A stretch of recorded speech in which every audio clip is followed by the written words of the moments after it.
사도신경으로 신앙 고백하시겠습니다.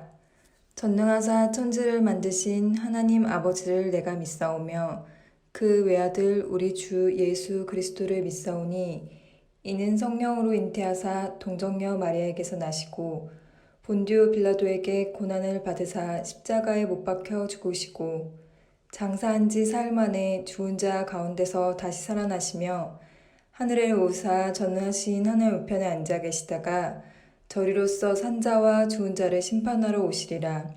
성령을 믿사오며 거룩한 공회와 성도가 서로 교통하는 것과 죄를 사하여 주시는 것과 몸이 다시 사는 것과 영원히 사는 것을 믿사옵나이다. 아멘. 이 시간 함께 박수치며 찬양하겠습니다.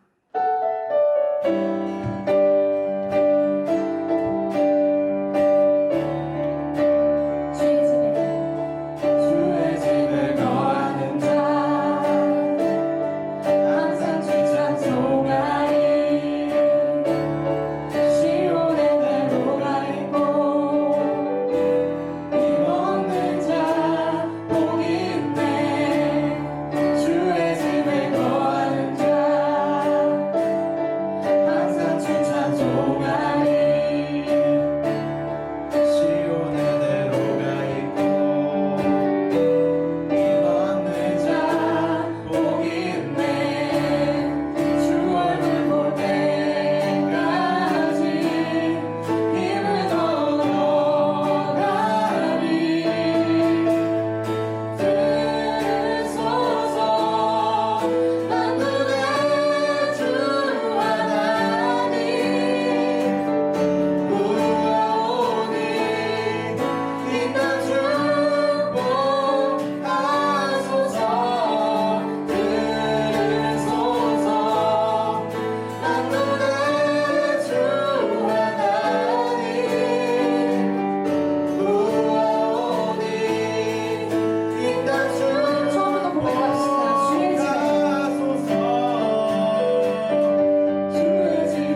그리고 세상이 메말라가고 있을 때 다른 무엇도 아닌 오직 예수 그리스도만이 저희를 다시 회복시키고 저희를 다시 살아나게 한다는 것을 믿으며 기도하며 나아갑시다. 주님 감사합니다. 주님 고백합니다. 주 아버지 저희를 회복시키고 세상을 회복시킬 수 있는 것은 오직 주 예수 그리스도임을 저희가 믿고 고백합니다. 주 아버지 저희가 주님께 나아갈 수 있게 하시니까 너무나도 감사드립니다. 주 아버지 저희가 찬양하며 예배할 때에 저희가 마음들이 회복되고 더 주님을 사랑하고 더 주님께 나아가는 저희가 될 수 있도록 주님 저희의 마음을 열어주십시오.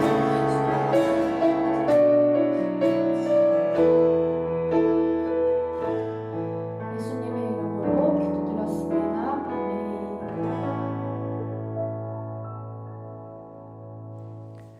오늘 말씀은 에스겔서 37장 1절에서 11절입니다. 여호와께서 권능으로 내게 임재하시고 그의 영으로 나를 데리고 가서 골짜기 가운데 두셨는데 거기 뼈가 가득하더라. 나를 그 뼈 사방으로 지나가게 하시기로 본즉 그 골짜기 지면에 뼈가 심이 많고 아주 말랐더라. 그가 내게 이르시되 인자야 이 뼈들이 능히 살 수 있겠느냐 하시기로 내가 대답하되 주 여호와여 주께서 아시나이다. 또 내게 이르시되 너는 이 모든 뼈에게 대언하여 이르기를 너희 마른 뼈들아 여호와의 말씀을 들을지어다. 주 여호와께서 이 뼈들에게 이같이 말씀하시기를 내가 생기를 너희에게 들어가게 하리니 너희가 살아나리라.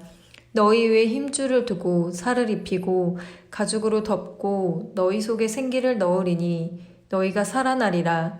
또 내가 여호와인 줄 너희가 알리라 하셨다 하라. 이에 내가 명령을 따라 대언하니 대언할 때에 소리가 나고 움직이며 이 뼈 저 뼈가 들어맞아 뼈들이 서로 연결되더라. 내가 또 보니 그 뼈에 힘줄이 생기고 살이 오르며 그 위에 가죽이 덮이나 그 속에 생기는 없더라.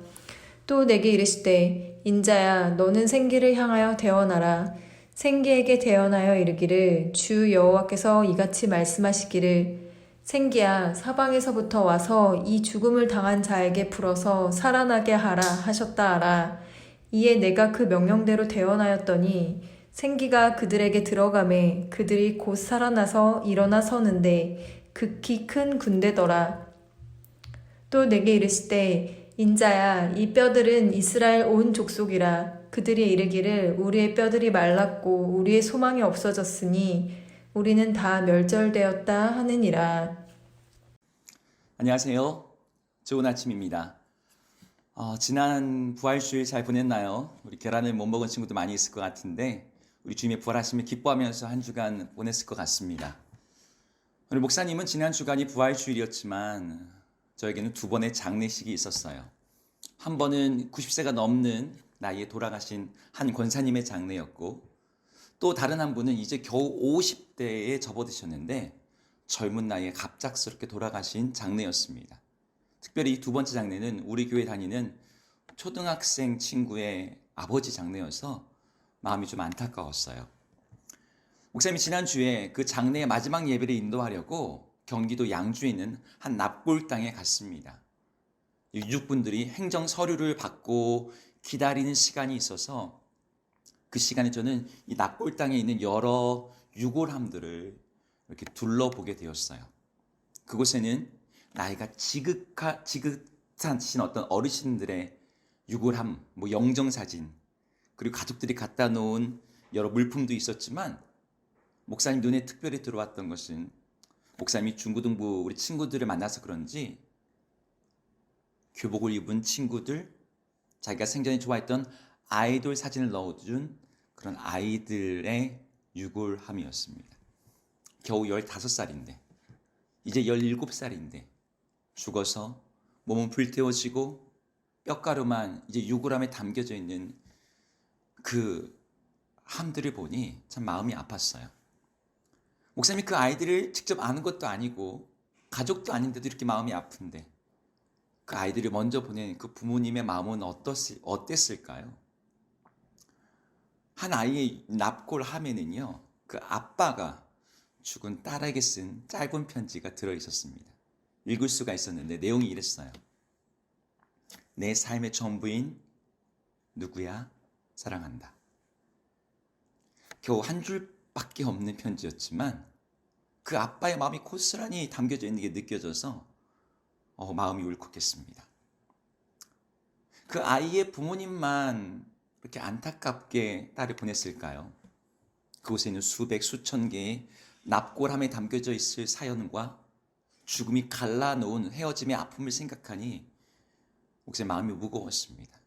그런 장소에 가면, 그런 죽음의 장소에서 우리들 모르게 이 숙연해지는 이유가 아마 그런 이유 때문인 것 같아요.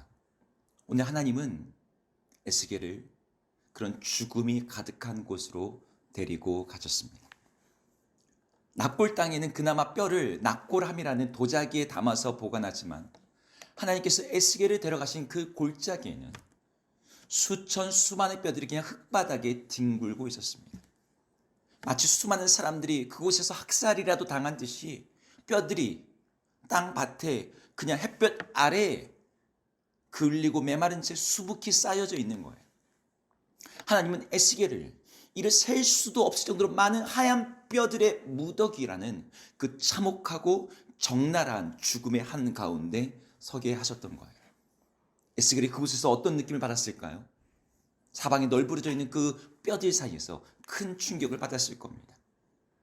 보통 그런 죽음의 현장은 사람들에게는 트라우마라고 하는 아주 영원히 잊혀지지 않는 그런 상처를 남길 정도로 정신적인 충격을 줍니다. 우리 교회 집사님 한 분도 아프리카에 굶주리는 아이들을 방문하는 어떤 시간이 있었는데 그 중에 한 아이를 자기 품에 안고 있었습니다. 근데 자기 품에 안고 있는 그 잠깐 사이에 그 아이가 죽은 거예요. 그때의 경험이 자기 인생의 결정적인 순간 중에 하나였대요. 에스겔도 그랬을 것 같아요. 에스겔이 그 장소에서 받은 충격은 단지 그곳에 뼈가 너무 많다는 어떤 그런 압도된 느낌 때문만이 아니었어요. 그곳의 분위기가 마치 귀신이라도 나올 것 같이 을씨년스러워서 거기가 너무 무서운 장소여서 그런 것도 아닙니다. 그 자리에는 그런 두려움과 그런 압도되는 그 뭔가가 있었어요. 저주받은 죽음이라는 것이죠. 여기에 대해서는 잠깐 설명이 필요할 것 같은데 세계 대부분의 나라들의 문화가 그렇지만 유대인들은 사람이 죽었을 때 그 시신을 정성스럽게 장례 의식을 거쳐서 매장을 합니다. 만약 시신을 장례 의식을 치르면서 땅이든 동굴이든 매장하지 않게 되어서 그냥 시체를 노상에 방치하게 된다. 그것은 한 사람이 자기 인생에서 받는 최악의 저주라고 그들은 생각했습니다. 그래서 유대인들의 욕 중에 최악의 욕은 공중의 새와 땅의 짐승이 너희 살을 먹을 것이다. 이게 최악의 저주예요. 죽었는데 누구도 자기를 묻어주지 않고 짐승들이 자신의 살이 뜯어먹고 햇빛 아래 맨 땅에서 썩어가서 사라지는 것. 우리들에게 생각에서는 죽는 것보다 더 최악이 어디 있을 수 있어 라고 생각하기 쉽지만 고대 유대인들에게 죽음보다 더 최악이 바로 그런 거였습니다. 가장 불행하고 가장 비참한 삶이 있다면 바로 그런 모습이죠. 그런데 그 바로 저주받은 죽음이 그 비참한 뼈들과 함께 에스겔의 눈앞에 그냥 펼쳐져 있는 거예요. 수많은 시체들로. 그곳에서 하나님의 음성이 들려왔습니다. 3절인데요. 우리 한번 같이 읽어볼까요? 읽겠습니다. 시작. 그가 내게 이르시되 인자야 이 뼈들이 능히 살 수 있겠느냐 하시기로 내가 대답하되 주 여호와여 주께서 아시나이다. 사실 여기 나오는 하나님의 질문, 이 뼈들이 능히 살 수 있겠느냐? 이 질문은 참 어이가 없는 질문이에요. 뭐 하나만 한 질문이죠. 당연히 없지요. 뼈들이 어떻게 살아? 현대의학으로도 불치병에 걸린 사람들도 오래 못 살게 하고 그냥 죽는데 죽어서 시체가 되었고 살이 썩어서 온데간데 없고 이제 뼈밖에 안 남았는데 거기서 무슨 사느니 마느니 그런 말을 할 수가 있습니까? 상식적으로 말이 안 되죠. 그런데 이 질문을 하나님께서 하셨다는 거예요. 하나님께서 하나마나한 질문을, 뻔한 질문을 몰라서 하시는 분이 아니잖아요. 어떤 의도라는 게 있으신 거죠. 사실 오늘 질문을 받은 에스겔 선지자는 그가 선지자로 부르심을 받은 이후부터 하나님에 대해서 많은 것을 체험적으로 알게 되었습니다. 하나님의 능력이 얼마나 크신지, 온 세상을 하나님이 다스리고 계시다는 그 하나님의 주권에 대해서도, 하나님의 힘에 대해서도 그는 체험적으로 알게 됐어요. 이스라엘 백성들이 광야에서 경험했던 것처럼 하나님이 마음만 먹으시면 바다도 가르시고 하늘에서 음식을 내리시고 바위에서도 물이 나게 하시는 분이라는 것을 에스겔은 알았습니다. 하나님이 에스겔에게 예언하게 하셨던 것처럼 하나님이 뜻하시면 포로된 사람들이 풀려나고 망한 나라도 다시 일어나고 죽은 사람도 살아나게 하실 수 있다. 하나님은 그런 능력과 힘이 있다. 에스겔이 그걸 알고 있었어요. 애초에 하나님이 그 마른 뼈들을 에스겔에게 보여준 이유가 바로 그거였습니다. 그것이 살 수 있겠느냐? 질문하신 건 몰라서 묻는 것이 아니라 내가 너에게 그걸 보여주고자 해. 내가 저들이 다시 살릴 거야. 내가 일으킬 거야. 하나님의 능력과 하나님의 그 마음을 보여주기 위함이었죠. 그래서 하나님은 에스겔에게 그 마른 뼈들을 향해서 하나님의 말씀을 대언하라고 하셨습니다. 우리 4절을 한번 읽어보겠습니다. 읽습니다. 시작. 또 내게 이르시되 너는 이 모든 뼈들에게 대언하여 이르기를 너희 마른 뼈들아 여호와의 말씀을 들을지어다. 사실 이 문장도 그냥 보면 이상한 부분이 많습니다. 마른 뼈가 어떻게 하나님의 말씀을 듣지?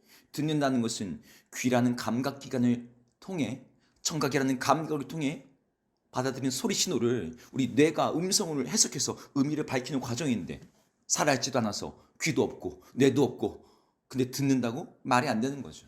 하지만 에스겔은 하나님의 능력을 믿었기에 그냥 그 명령을 따라 대언합니다. 그러자 눈앞에 놀라운 광경이 펼쳐졌어요. 시끄러운 소리와 함께 뼈들이 서로 움직이며 서로 들어맞아 연결되며 그 뼈에 힘줄이 생기고 살이 오르고 피부가 덮여 다시 사람의 모습으로 회복된 거예요. 그리고 하나님 다시 에스겔에 명령하시기를 이제 마른 뼈가 아니라 온 사방에 있는 생기들을 향해서 대언하라고 하셨습니다. 9절을 읽어볼까요? 읽습니다. 시작.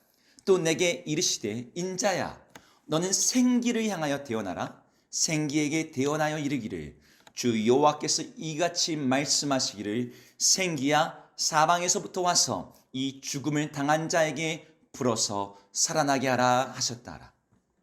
사방의 생기들, 온 땅 끝에 있는 바람들을 향해서 대언하여 이 죽음을 당한 자들에게 불어와서 살아나게 하라는 말씀 앞에 에스겔을 그대로 대언했더니 생기가 불어와 마른 뼈가 일어나고 하나님의 큰 군대가 되는 것을 에스겔이 보았습니다.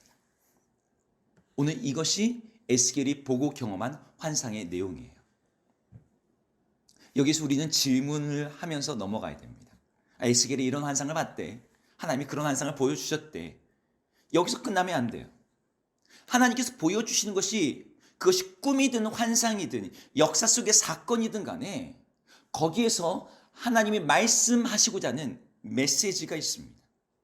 그것 없이 그것만 보면 거기서 우리는 아무런 교훈을 얻지 못해요. 핵심은 어떤 사건이 일어났다는 것이 아니라 그것을 통해 주시는 하나님의 메시지예요. 자, 그럼 하나님께서 이 환상을 통해 에스겔에게 알려주시고자 하는 것은 무엇일까요? 하나님 먼저 에스겔이 보았던 이 수많은 마른 뼈가 누구인지를 알려주세요. 우리 11절도 한번 읽어보겠습니다. 읽을까요? 시작. 또 내게 이르시되 인자야 이 뼈들은 이스라엘 온 족속이라. 그들이 이르기를 우리의 뼈들이 말랐고 우리의 소망이 없어졌으니 우리는 다 멸절되었다 하느니라. 하나님은 이 마른 뼈들의 실체가 이스라엘 온 족속이라고 말씀하셨습니다. 사실 이스라엘 사람들 스스로도 우리 뼈들이 말라버렸다. 우리의 소망이 없어졌다. 우리가 다 멸절, 말이 좀 어렵죠? 멸망하고 끊어졌다라고 말하고 있었어요. 요즘 표현을 하면 망했다. 왕망했다, 폭망했다 이렇게 말하는 거죠. 당시 이스라엘 백성들이 정말로 그런 상태였습니다. 이스라엘은 12지파로 이루어졌는데 이 12지파가 솔로몬 이후에 2개의 나라도 나눠집니다. 10개의 지파들이 주축이 된 북쪽의 북이스라엘 왕국과 두 개의 지파가 모여있는 남쪽의 유다 왕국으로 나눠져 있었어요. 근데 북이스라엘 왕국은 아수르 제국에 의해 이미 100년 전에 멸망해서 그곳에 있던 10개 지파의 사람들이 여기저기 포로로 끌려가고 지파의 흔적도 없이 사라져 버렸어요. 이제 남은 건 남유다뿐이었는데 그 남유다도 바벨론 제국이라고 하는 그 당시에 패권 국가의 침공 앞에서 2번이나 정복을 당했고, 그래서 포로도로 많이 끌려갑니다. 다니엘도 끌려가고 에스겔도 그때 끌려갔어요. 그리고 이 남유다에는 이제 바벨론이 임명한 허수아비 왕들만 있어서 겨우 명맥을 유지하던 상황이었습니다. 그 에스겔이 오늘 예언을 하던 바로 그 즈음엔 이미 그 명맥마저 끊어져서 예루살렘은 정복당해서 도시와 성벽은 불타고 하나님의 성전마저 무너져 버렸어요. 그런 상황에 바벨론의 포로로 끌려왔던 사람들에게는 이제 고향으로 돌아갈 소망이, 하나님의 백성으로 살아갈 소망이 모두 사라져버린 거예요. 음식에 굶주린 사람들은 살이 빠져서 뼈만 남게 되잖아요. 소망에 굶주린 사람들은 어떻게 되는지 압니까? 삶의 이유가 사라져버리기 때문에 그들의 영혼이 뼈가 마른 것처럼 앙상해집니다. 그래서 자신의 뼈가 말랐다고 말하는 거예요. 하나님의 관점에서 보기에도 그들은 오랫동안 메마른 뼈처럼 그렇게 소망 없이 죽어있는 모습이었습니다. 그런데 하나님께서 오늘의 이 환상을 통해서 에스겔에게 메시지를 전하라고 하시는 거죠. 너희 소망 없는 이스라엘 백성들아, 나라도 망하고 도시도 파괴되고 성전마저 무너져 버렸어. 이제 자기들이 묻힐 조상의 무덤까지도 다 사라져버린 상황에 있는 그들을 향해서 너희들이 그렇게 절망하고 있니? 하나님은 마른 뼈조차도 다시 살아나게 하셔서 하나님의 군대로 일으킬 수 있는 분이라는 것을 알려주라는 것이죠. 너에게 소망이 없다고? 너희의 뼈가 말랐다고? 너에게 이제 아무나 살아갈 힘이 없다고? 아니다. 나 여호와 하나님이 있다. 이스라엘의 하나님이 살아있다. 내가 말하면, 내가 명령하면 마른 뼈들이 일어난다. 내가 생기를 불어넣으면 죽은 자들이 살아난다. 내가 일으키면 너희들은 하나님의 큰 군대로 변화될 것이다. 그러니 너희는 너희 하나님 나 여호와를 바라봐라. 이것이 하나님께서 에스겔을 통해서 당시 포로로 끌려갔던 이스라엘 백성들에게 말씀하시고자 하는 메시지였어요. 자, 우리 여기에서 성경에서 나오는 이스라엘 백성들이 누구인지를 한번 짚고 넘어갈 필요가 있습니다. 사실 성경 속에 이스라엘 백성들은, 이스라엘 족속들은 1차적으로는 아브라함과 이삭과 야곱으로 이어지는 혈통을 가진 특정한 민족을 가리키죠. 그 민족은 지금 유대인이라고 부르고 저 중동의 이스라엘이라는 나라를 만들고 살아가는 사람들입니다. 하지만 성경에 나오는 이스라엘 백성은 단지 혈통으로 이어지는 특정한 민족이 아니에요. 거기 나오는 이스라엘 백성들은 궁극적으로 하나님의 백성을 가리키는 단어입니다. 무슨 말이냐? 성경에서 이스라엘 백성은 아브라함의 우선 누구 민족이 아니라 하나님이 택하시고 하나님이 부르시고 하나님이 구원하셔서 복 주셔서 하나님 나라의 백성이 되게 한 모든 사람들을 가리키는 단어가 바로 이스라엘 백성이라는 뜻이에요. 그런 면에서 지금 예수님을 나의 구주, 나의 왕으로 믿는 우리들이 이스라엘 백성, 곧 하나님의 백성인 거죠. 그런 점에서 오늘 하나님께서 에스겔에게 하셨던 말씀, 하나님께서 이스라엘 백성들에게 전하라고 했던 이 말씀은 바로 하나님의 백성인 우리들에게 하시는 말씀이에요. 너희 소망이 없다고? 너에게 미래가 없다고? 힘이 없어서 마른 뼈처럼 되었다고? 나를 바라봐라. 나 여호와 하나님을 바라봐라. 우리 중고등부 친구들 지금 여러분의 상태가 어떻습니까? 아침에 뭐 예배 드린다고 어떤 친구들은 옷을 잘 갖춰 입는 친구도 있겠지만 대부분 잠옷바람에 햇수도 안 한 친구들도 있을 것 같아요. 어떤 모습이든 간에 여러분 대부분은 아마 자기 자신이 지금 오늘 이 이야기 속에 나오는 메마른 뼈와 같다고 생각하지는 않을 겁니다. 왜? 난 여전히 살아있고 난 여전히 숨쉬고 먹고 싸고 잠자고 하는 생명의 활동을 하고 있으니까요. 그러나 자세히 우리 자신을 들여다보면 여기저기 죽어 있고 메말라 있는 모습을 보게 됩니다.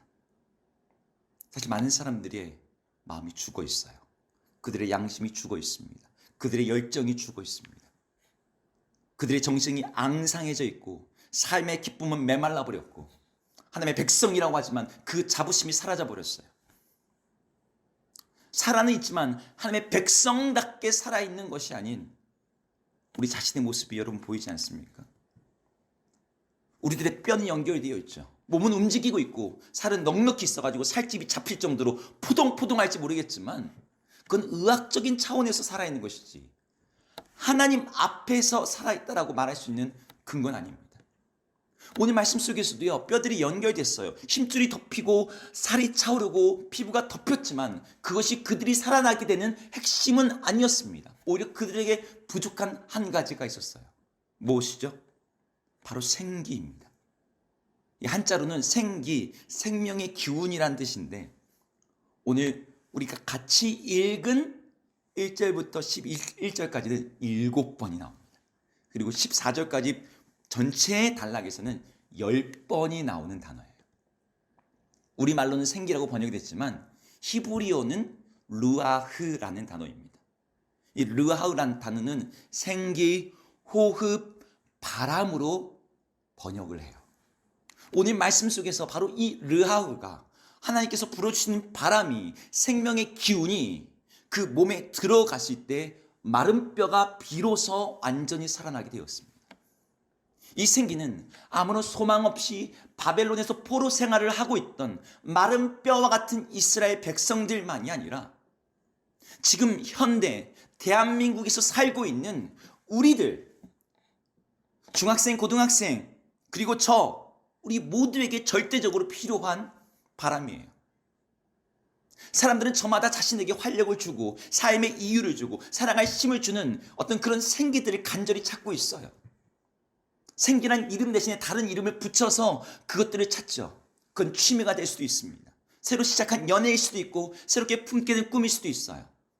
새로 시작한 공부나 사업이 될 수도 있고 새로운 환경, 새로운 학교, 심지어 달력에서 연도가 바뀌는 새해를 맞이하면 그것이 자신의 삶에 뭔가 생기를 넣어주기를 바랍니다. 세상에서 사람들에게 생기를 불어넣어주는 그런 것들은 우리들의 마음을 뜨겁게 하죠. 꿈을 꾸게 하기죠. 나도 행복하게 할 수 있다. 아, 그래, 나도 존경받을 수 있어. 내가 보다 나은 내가 될 수 있다. 뭐 이런 열망을 일으킵니다. 하지만 세상에서 우리 안에 일으키는 그러한 활력들은 한 가지 문제가 있는데 우리로 하여금 진짜 살게 하지는 못한다는 거예요.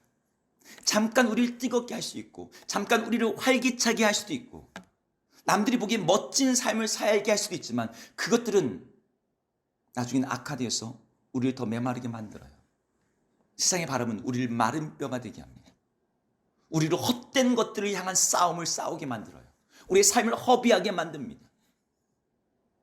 그 바람이 우리를 정말 살리지는 못해요. 그걸 알아도 그 바람이 일으키는 욕망과 충동을 우리는 이기지 못하죠. 이미 말라버려 있는 뼈가 자기한테 불어오는 바람을 어떻게 저항할 수 있겠어요? 백골이 바람에 풍화되어서 뼈가루가 날리는 것처럼 그냥 그렇게 살아갈 뿐이에요. 하지만 세상의 바람과는 달리 하나님의 말씀에 의해서 우리 안에 들어오는 생기는 다릅니다. 하나님으로부터 불어오게 하시고 하나님이 사방에서 모아서 가져오시는 이 르아흐, 이 바람은 세상의 바람과는 완전히 달라요. 이 히브리 단어 르아흐는 바람과 생기로도 번역할 수 있지만 이 단어는 성경에서 무엇보다도 하나님의 영, 성령 하나님으로 번역되는 단어이기도 합니다. 여기서 르아흐는 그냥 바람이 아니라 그냥 사람들을 살게 하는 그러한 뭔가가 아니라 정말 우리로 하나님 앞에서 생명을 얻게 하고 진짜 삶을 살게 하시는 하나님의 영, 성령님을 가리켜요. 세상의 다른 바람들이 우리를 마르게 한다면 성령의 바람은 우리를 살아나게 합니다. 세상의 바람이 우리를 헛된 것을 쫓게 만든다면 성령님은 우리 안에 헛된 것을 쫓다는 것을 내몰아 주시고 영원한 것을 바라보게 해요. 성령님이 우리 안에 불어오시며 우리의 삶은 전과는 달라집니다. 하나님의 영광이라는 위대한 삶을 꿈꾸게 해요. 그 바람은 하나님의 영광 위에 우리 삶을 헌신하게 합니다. 그 바람은 죽음의 골짜기에 있던 사람들을 하늘의 군대로 바꿔놓아요. 그 바람은 세상 사람들 눈에는 너무 작고 멀고 믿을 수 없어서 보지 못한다고 하는 영원한 하나님의 나라를 보게 만듭니다. 그 바람은 세상 사람들의 귀에는 너무 작고 희미해서 다른 소음에 묻혀 듣지 못하게 하는 살아계신 하나님의 음성을 듣게 해요. 우리에게 그 성령의 바람이 불어오면 우리는 하나님의 나라와 하나님의 영광이라는 영원한 것을 향해 나아갈 수 있고 살아갈 수 있어요. 바로 그 성령의 바람이 우리 안에 불어와야 됩니다. 그래서 성령의 바람이 우리 삶을 끌어가야 돼요. 그런 바람이 우리 속을 들어와서 우리를 바꿔놔야 됩니다. 그런 바람이 우리를 다시 일으킬 때 마른 뼈와 같은 삶을 살던 자들이 하나님의 영광을 위해 살 수 있게 되고 영원토록 빛나는 삶, 영원히 가치 있는 인생, 결코 허물어지지 않고 사라지지 않을 영광의 이름을 갖게 되는 거예요. 하나님의 바람이 불 때 그들이 하나님의 군대, 하나님의 주의를 받으며 하나님의 능력을 더 입으며 하나님의 인도함에 따라서 움직이며 우리를 멸망시키는 죄와 죽음의 세력과 싸울 수 있는 그런 하나님의 군대로 살아갈 수 있는 거예요. 여기서 핵심 관건은 그런 바람이 그 생명의 성령님이 우리들에게도 역사하시냐는 점이죠. 그래 하나님 능력이 있으시고 성령 하나님이 마른 뼈를 하나님의 군대로 만드신다. 우리 대부분 동의할 수 있어요. 믿을 수 있습니다. 근데 그 일이 나에게, 내게도 일어날 수 있다는 점이 잘 안 믿겨지는 거죠. 성령님이 내게 오시면 내 마음이 새로워질 수 있고 성령님이 오시면 나도 다시 일어날 수 있고 내가 하나님의 군대처럼 살아갈 수 있다는 게 내가 경험이 안 됐으니까 안 믿겨지는 거예요. 에스겔에게도 그런 의문이 있었던 것 같습니다. 하나님이 에스겔에게 마른 뼈가 살 수 있겠냐고 물으셨을 때 하나님의 전능하심을 아는 에스겔이라면 하나님 하실 수 있습니다 이렇게 대답할 수 있잖아요. 근데 에스겔은 뭐라고 대답하죠? 주 여호와여 주께서 아시나이다 이렇게 대답합니다. 이게 무슨 뜻이에요? 그래요. 하나님은 마른 뼈를 살게 할 수 있는 능력은 있으시죠. 하지만 하나님께서 그렇게 하실 마음이 있는지는 제가 모르겠어요. 마른 뼈가 살아가는 것은 하나님의 능력에 달리는 것이 아니라 궁극적으로 하나님의 마음에 달려있는 거예요. 그때 하나님 뭐라고 대답하세요? 야, 너 저 마른 뼈들에게 나의 말을 대어내라. 일어나라고. 이거 무슨 뜻이에요? 하나님은 뼈들을 살릴 능력이 있을 뿐만 아니라 그 메마른 뼈들을 살리고자 하는 마음이 있으시다는 거예요. 하나님은 죽어서 메말라버린 그 뼈들이 영원히 비참한 상태로 그렇게 살다 죽는 것이 아니라 하나님 앞에서 다시 살아나기를 원하고 계십니다. 그 마음이 지금 우리들을 향해 갖고 계신 하나님의 마음이에요. 하나님은 우리들이 세상의 보통 사람들처럼 다른 사람들처럼 그냥 그렇게 살다가 죽는 그런 허망한 인생으로 죽어서 흙이 되어서 티끌로 돌아가는 그런 삶을 살기를 원하지 않으세요. 우리에게도 생기를 넣어주셔서 성령 하나님을 부어주셔서 하나님의 군대로 살기를 원하십니다. 문제는 하나님이 아니라 우리예요. 하나님이 우리에게 생기를 불어넣어 주기를 원하고 성령을 부어주기를 원하지만 우리들도 그걸 원하느냐는 거예요. 여러분들 주님의 바람이, 주님의 성령이 우리에게 임하기를 원하고 있습니까? 많은 사람들이 그러한 갈망이 없습니다. 하나님의 바람이 아니라 세상 바람에 나부끼는 걸 더 좋아해요. 뭐 신박한 거 없나? 뭐 재미난 거 없나? 뭐 내 가슴을 뛰게 할 꿈은 없나? 그런 것이 열광하죠. 만약 우리가 하나님 우리에게도 마른 뼈와 같은 우리에게도 티끌 같은 우리에게도 주님의 성령이 와 주십시오. 나를 다시 한번 일으켜 주십시오 라고 구하면 하나님 우리에게 그 일을 행하세요. 그러니 우리가 해야 되는 일은 하나님이 그 일을 하실 것을 믿으면서 우리에게 말씀하신 하나님의 음성을 나 스스로에게 대언하는 일입니다. 마른 뼈야 일어나라. 마른 뼈 같은 나 누구야? 여호와 하나님의 말씀을 들을지어다. 하나님께서 생기를 내 속에 들어가게 하시니 내가 살아나리라. 여러분 이 말씀을 붙들고 우리 또 기도해야 됩니다. 하나님 죽어서 썩어서 이제는 뼈밖에 남아있지 않는 아이들 말라버려서 뼈가루가 날리는 그곳에서도 하나님 말씀하시고 생기를 불어넣으시니 뼈들이 맞춰지고 힘줄이 생기고 살이 오르고 살아나서 그냥 살아난 정도가 아니라 살아나 일어나서 하나님의 큰 군대가 되었습니다. 그런데 하나님, 저는 언제까지 이렇게 마른 뼈처럼 죽은 것처럼 엎드려져 있겠습니까? 우리 주의 성령님, 바람같이 내게 임하고 불어오셔서 나를 살게 해 주십시오. 나를 일으켜 주십시오. 나로 세상에 허망한 것을 살지 아니하고 하나님의 군대로 살게 해 주십시오. 하늘의 생기로 가득하게 해 주십시오. 몸만 움직이고 살았다고 말은 하지만 영혼은 죽어 있어서 좀비같이 살아가는 인생이 아니라 영혼이 주님 죽음에서 깨어 살아나서 하나님을 향해 하나님의 영원한 나라를 바라보며 그렇게 살아가는 진짜 삶을 살게 해 주십시오. 여러분, 우리가 이렇게 기도하면 하나님이 우리에게 생기를 불어 넣어주세요. 우리에게 성령을 부어주십니다. 우리로 하나님의 군대가 되게 하십니다. 세상의 티끌같이 헛되이 날아가고 사라지는 인생이 아니라 주님의 영광 위에 하나님의 나라를 위해 살 수 있고 그렇게 우리 삶이 거기에 쏟아붓는 그런 영광스러운 삶을 살 수 있게 하십니다. 오늘 여러분 모두가 그 하나님의 말씀 믿고 그 하나님께서 일하실 것을 기대하면서 기도하기를 축복합니다. 여러분이 그렇게 기도할 때, 그렇게 하나님께 기도하고 기대할 때 주님의 바람이, 주님의 생기가, 주님의 성령이 그 죽은 마른 뼈들의 골짜기 속에서 그들 하나님의 큰 군대로 일으켰던 하나님의 역사가 우리 친구들의 삶 속에서 일어날 것입니다. 우리 모든 중고등부 친구들의 삶 속에 그 놀라운 하나님의 군대가 되는 성령 역사가 일어나기를 주의 이름으로 축복합니다. 기도하겠습니다.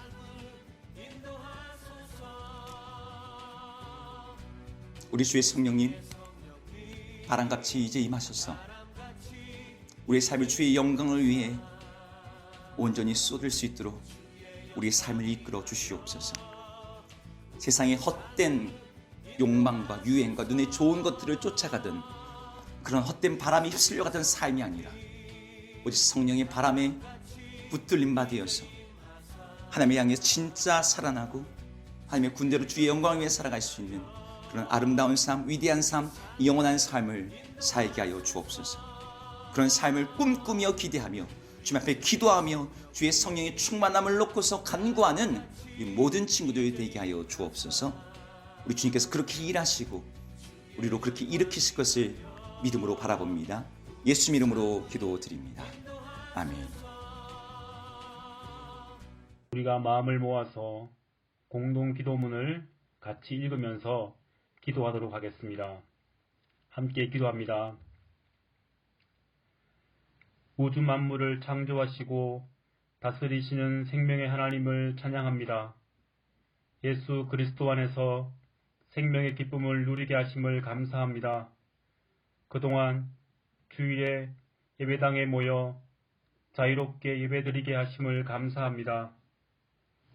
주님의 은혜임을 잊어버리고 하나님께 드리는 예배를 소홀히 하거나 작게 여긴 것을 회개하며 하나님이 온 세상의 주권자임을 놓치고 살아온 것이 있다면 용서하여 주시고 하나님을 인정하며 더욱 의지하는 삶이 되게 하여 주옵소서.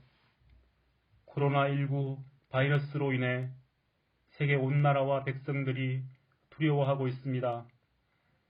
주께서 저희들을 공포에서 건져주시고 바이러스의 확산을 막아주시며 바이러스의 근원을 소멸시켜 주옵소서.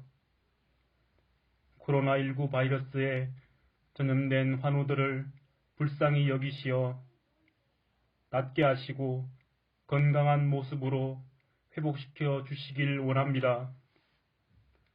정부와 각 나라 의료진들에게 지혜를 주셔서 적절한 의료 정책으로 대처하며 효과적인 치료제를 개발하고 배포하도록 인도하여 주옵소서.